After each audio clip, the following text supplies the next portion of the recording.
কাজ করি সামনে নির্বাচন।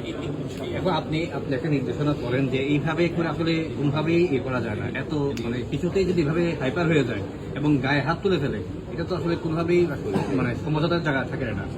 একটা হচ্ছে কথা বলে আমি কোনো ভার্ডিক্ট শুনবো না দিবও না। আমি এটা আমার অফিসারকে পাঠিয়েছি অ্যাডিশনাল কমিশনারকে, সে দেখবে, দেখে কি হয়েছে আমাকে জানাবে।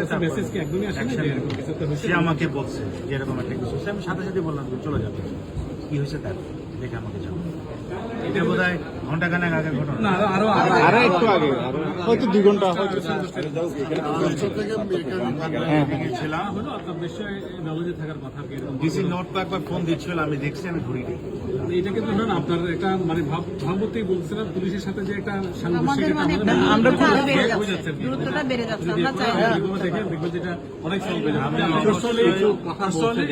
আপনি মনে করেন যে আমরা কথা বলতে চাই আপনার সাথে, আপনি বললেন আমাদের আমরা যদি Of course. But this is a given that it takes two for a clap. It takes two for a clap. এক হাতে তালি বাজে না, ঠিক আছে? তো আমরা আগে দেখি কি হয়েছে এবং ফোর্স অ্যাপ্লাই করা হয়েছে। আমাকে এখন দেখতে হবে যে whether the force applied was proportionate to the provocation given. এটাও আমরা দেখব, দেখে তারপর কি হয়েছে আমরা দেখি যে আমার অফিসার ডিসপ্রপোর্শনেট ফোর্স অ্যাপ্লাই করেছে without any rhyme or reason, without any provocation, সেক্ষেত্রে আমার অফিসারের বিরুদ্ধে। স্যার এর আগেও মানে ক্যামেরা নিয়ে বিশেষ করে আমরা যেটা একটা ফোবিয়ার মতো কাজ করতেছে পুলিশের মধ্যে, আমরা ক্যামেরা দেখলেই কেমন একটা যেন মানে বিরূপ আচরণ করে। আজকের ঘটনাটাও ওইভাবেই শুরু হয়েছে আমরা যতটুকু শুনতে পেয়েছি। যেমন গতকালকে যে ঘটনাটা ছিল জিইসি কনভেনশন সেন্টারে ঘটনা, আমি তো মনে করি আমার ফোর্স খুব প্রফেশনালি হ্যান্ডেল করেছে। হঠাৎ করে আজকে দেখি ইলেকট্রনিক মিডিয়া একটা কথা আসলো, গুলশির ওসি ব্যর্থ পরিস্থিতি সামাল দিতে।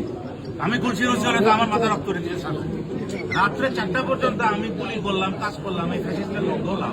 আজকে সকাল 10টার মধ্যে আসলো, 1 মাসের মধ্যে লিখে দিল আমি ব্যর্থ।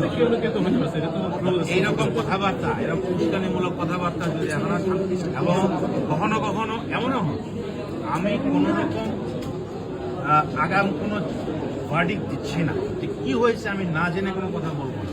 তবে কথা হচ্ছে যে কোনো প্রভোকেশন যদি থেকে থাকে তাহলে ঠিক আছে, সেই প্রভোকেশন অনুযায়ী আমার ফোর্স অ্যাপ্লাই করা হবে, প্রপোর্শনেট ছিল এটা আমরা দেখব এবং কেন হয়েছে। আমাদের পক্ষ থেকে একটা ইনকোয়ারির মতো করে আপনার কাছ থেকে দাবি করলাম, আপনি যদি একটা হায়ার অথরিটি একদম ইমিডিয়েট যেহেতু ডিসি লেভেলের সেটা যদি অ্যাডিশনাল কমিশনার গিয়েছে ওখানে, সে আমি আশা করবো ফেয়ারলি এবং নিউট্রালি সে একটা প্রিলিমিনারি ইনকোয়ারি করবে। দেখে আমরা যদি দেখি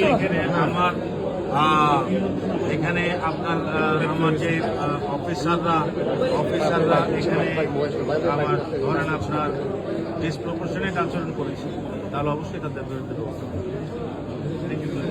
ঠিক আছে, থ্যাংক ইউ। Thank you.